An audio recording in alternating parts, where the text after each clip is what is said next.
But in hindsight, it appears that her instinctive senses were trying to tell her something.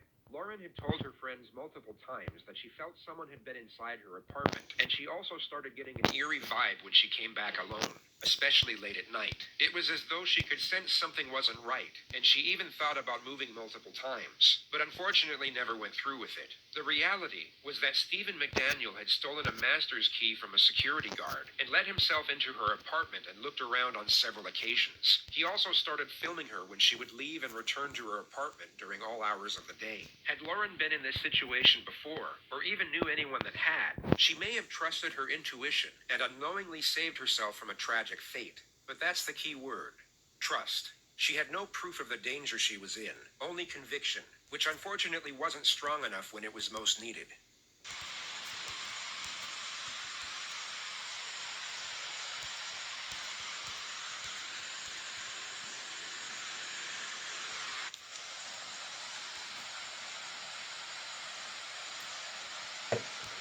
Stephen McDaniel snuck into Lauren's apartment once more, only this time she was sleeping inside.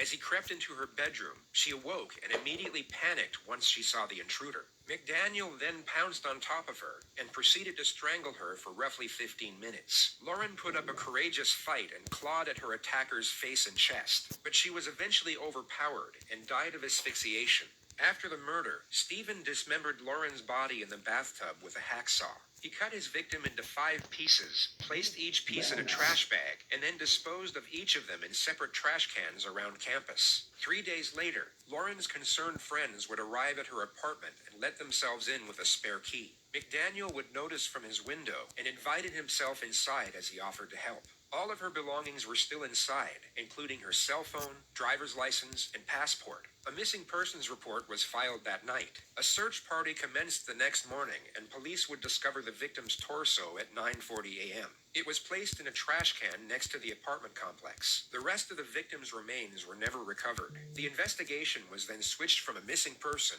to murder. Police canvassed the surrounding area and began conducting interviews with neighbors and classmates, one of whom was Stephen McDaniel. But he was first interviewed by the local news, and at the time was unaware that part of the victim's remains had been discovered.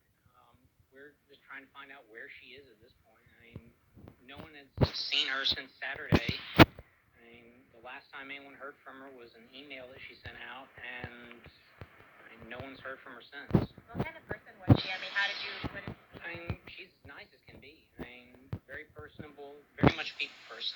Do you know anybody that, any enemies she might have had, somebody that might want to hurt her?